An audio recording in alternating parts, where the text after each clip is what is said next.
Bonjour. Aujourd'hui, on va s'intéresser à une question très amusante qui utilise un petit peu le symbole somme. Remarquons un peu les égalités suivantes. Donc, 1 plus 3 plus 5, ce qui fait égal à 9, c'est égal à 3 au carré. Donc là, le 3 étant souligné pour faire allusion à ce que la somme, c'est en fait égal un peu au carré du nombre qui est au milieu.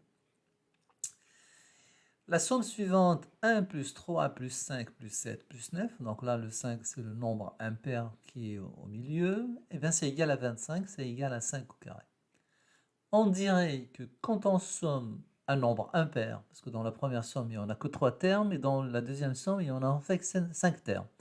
Donc on dirait que quand on somme un nombre impair des premiers entiers naturels, impair, on se retrouve avec un résultat qui est égal au carré du nombre impair situé au milieu.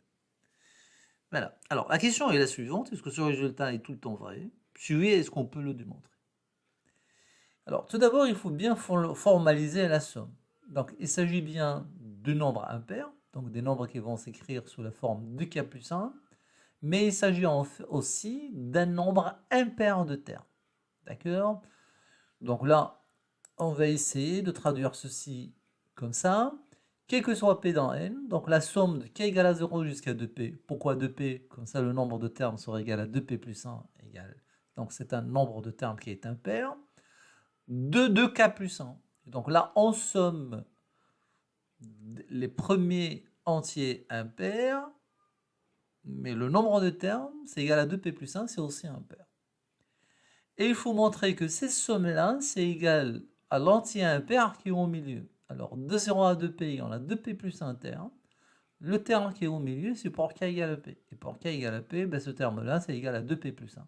Donc, est-ce que cette somme-là, c'est égal à 2p plus 1 au carré?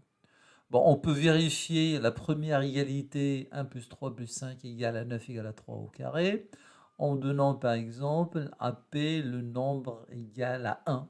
Donc, ça sera la somme de k égale à 0 jusqu'à 2, de 2k plus 1, ce qui fait 1 plus 3 plus 5, égale à l'ordre. On a dit que P égale à 1, donc égale à 2 fois 1 plus 1 au carré, ce qui fait au 3 au carré. Donc là, la première égalité est vraie quand on donne P égale à 1. Et quand on donne à P égale à 2, on se retrouve avec la deuxième égalité. Donc il s'agit bien de l'égalité qu'il faut démontrer. Donc là, on va essayer de manipuler un peu les sommes. En fait, cette manipulation est un peu au programme de terminal, mais c'est pas du tout compliqué.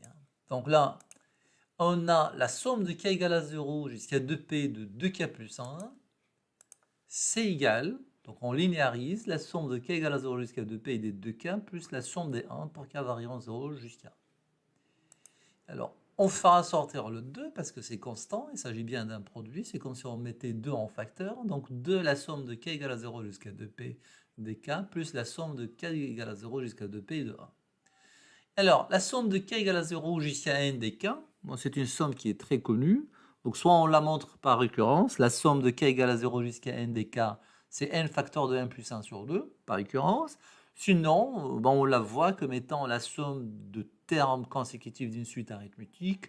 Et donc, on connaît bien la somme, premier terme plus dernier terme, fois le nombre de termes, le tout sur 2. Donc là, la somme de k égale à 0 jusqu'à 2p de k, ça va être 2p. Donc là, c'est le premier terme plus le dernier terme. Le premier terme qui est égal à 0, le dernier égal à 2p, fois le nombre de termes, c'est 2p plus 1, le tout sur 2. Alors la deuxième somme, là, vous sommez 1, donc 1 plus 1 plus 1 plus 1, de 0 à 2p. Et donc 1 plus 1 plus 1 plus 1 dans une somme, ça va être exactement le nombre de termes dans la somme. Or, de 0 à 2p, on a en fait 2p plus 1 terme. Donc cette somme-là des 1, ça va être égal à 2p plus 1. Donc là, on simplifie par le 2, ce qui donnera 2p facteur de 2p plus 1, plus 2p plus 1. Et on pense un peu à factoriser 2p plus 1, ce qui fait 2p plus 1 facteur de 2p plus 1. Et à la fin, on se retrouve avec 2p plus 1 au carré. Et ça, c'est exactement le résultat qu'on veut démontrer. Amusons-nous. Je vous remercie. À bientôt.